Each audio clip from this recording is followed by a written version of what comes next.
Audio 6 Deshbandhu Chittaranjan Das. लेखक वेदमूर्ति तपोनिष्ठ पंडित श्री राम शर्मा आचार्य। पारस्परिक वैमनस्यता का अभिशाप। समाज में उच्च स्थान और यश प्राप्त करने वाले महापुरुषों को जिस एक और कठिनाई का सामना करना पड़ता है वह है आपस के लोगों का गुप्त अथवा प्रकट विरोध। जब सामान्य मनस्थिति के व्यक्ति अपने किसी संगी साथी को विशेष सफलता लाभ करते देखते हैं अथवा किसी का अपने से अधिक सम्मान होता, महत्व बढ़ता जान पड़ता है तो उनके भीतर एक प्रकार का द्वेष भाव उत्पन्न हो जाता है।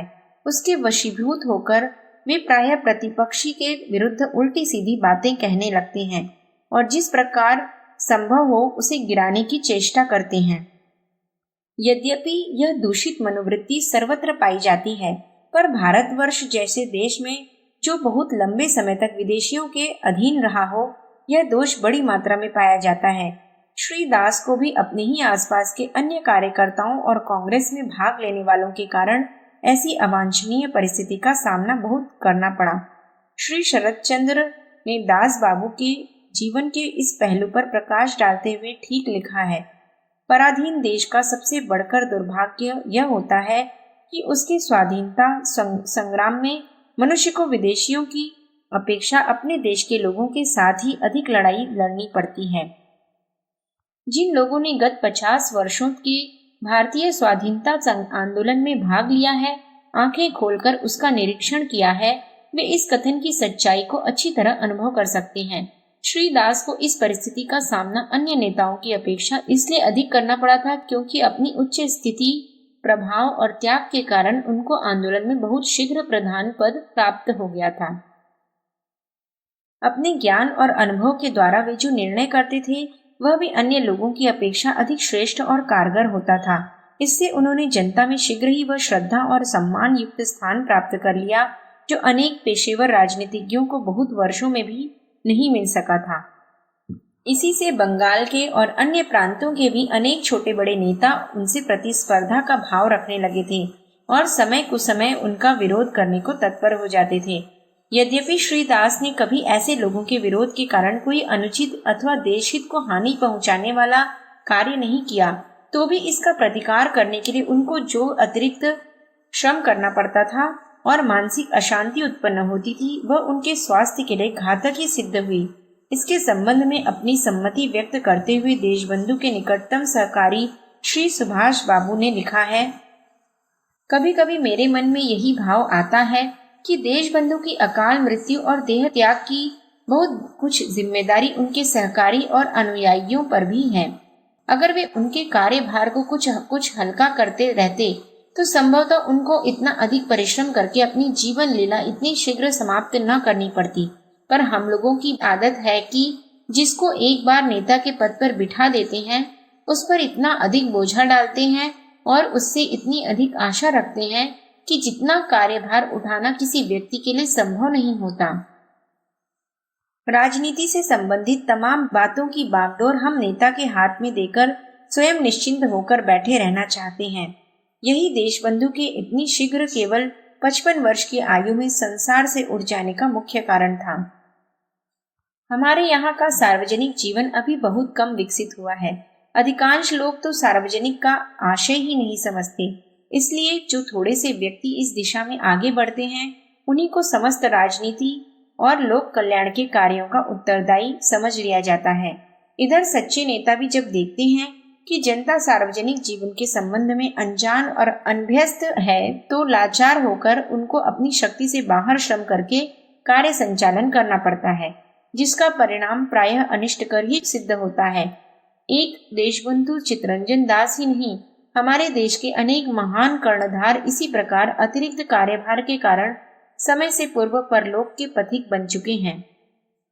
जनता को इस संबंध में अपना दायित्व समझना और अपने भक्ति भाजन महापुरुषों के स्वास्थ्य और परिस्थितियों का ध्यान रखकर उनके कार्यभार को हल्का करते रहना ही अपना कर्तव्य समझना चाहिए। इसमें संदेह नहीं कि भारतीय जनजीवन का यह पहलू बहुत अधिक चिंतनीय है। यही कारण है कि हमारे अधिकांश राष्ट्रीय आंदोलन आंशिक रूप से ही सफल हो पाते हैं और उनके लिए भी थोड़े से सार्वजनिक कार्यकर्ताओं और सेवाभावी व्यक्तियों को आवश्यकता से अधिक श्रम और स्वार्थ त्याग करना पड़ता है। अन्य प्रगतिशील देशों में ऐसी बात नहीं है। यूरोप, अमेरिका के प्रायः सभी छोटे बड़े राष्ट्रों के निवासी देश के प्रति अपनी जिम्मेदारी को समझते हैं और इसलिए कोई संकट का समय आने पर अपनी स्थिति के अनुकूल रक्षा कार्य में हिस्सा बटाते हैं। गत द्वितीय महासमर में जब हिटलर ने इंग्लैंड पर तूफानी आक्रमण किया था, पर जर्मनी की वायुसेना के दल एक के बाद एक आकर 24 घंटे ब्रिटेन के नगरों पर बम वर्षा करते थे, तो वहां के नेताओं ने नहीं, जनता ने अपने मनोबल से उनका मुकाबला किया।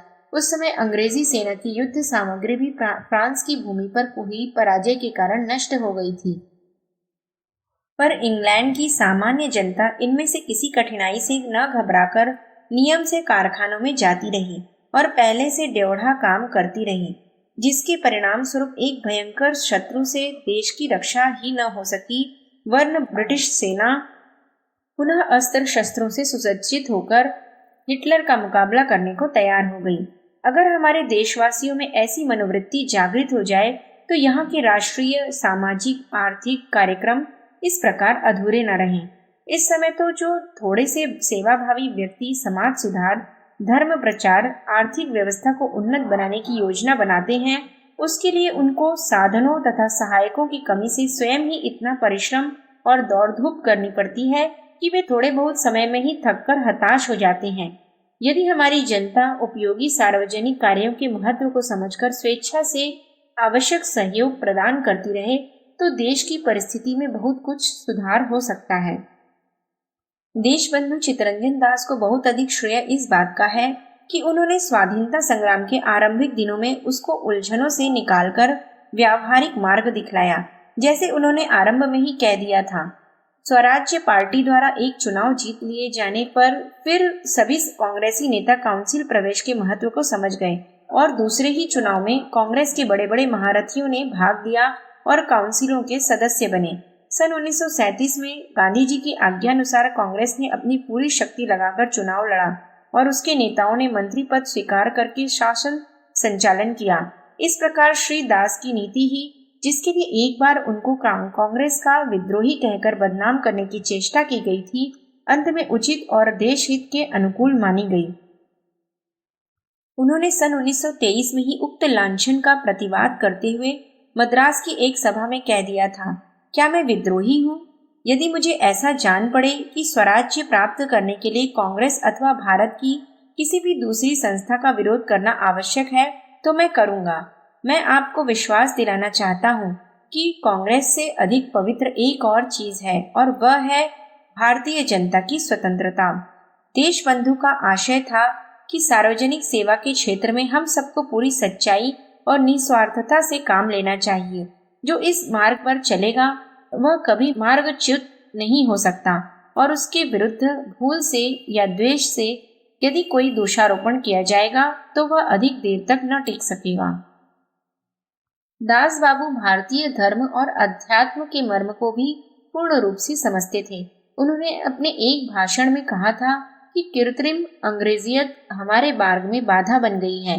उसके कलुषित पदचिन्ह हमें जीवन के प्रत्येक क्षेत्र एवं कार्य में दृष्टिगोचर होते हैं। हम देवालयों के स्थान पर सभा भवन बनवाते हैं, दान जैसे शुभ कार्य के लिए नाटकों और अन्य मनोरंजनों के टिकटों का विक्रय कर रहे हैं, अनाथालयों की सहायता के लिए लॉटरी डालते हैं। हम अपने पहनावे, विचार, भावनाओं तथा संस्कृति सभी दृष्टियों से मिश्रित किस्म के हो गए हैं। संभव है पाश्चात्य आदर्शों के अनुकरण के इस नए उन्माद में एक दिन हम यह भी भूल जाएं कि धन केवल साधन है, साध्य नहीं। इस प्रकार वे भारतीय संस्कृति के दृढ़ उपासक थे और उन्होंने गांधी जी से यह स्पष्ट कह दिया था कि मैं राजनीतिक आंदोलन में इसलिए शामिल हुआ हूँ क्योंकि मैं उसे धर्म का अंग समझता हूँ। अगर हम भी धर्म और अध्यात्म को अपने व्यक्तिगत और सामाजिक जीवन की आधारशिला बना सकें तो निस्संदेह हमारी दुर्दशा का शीघ्र ही अंत हो सकता है।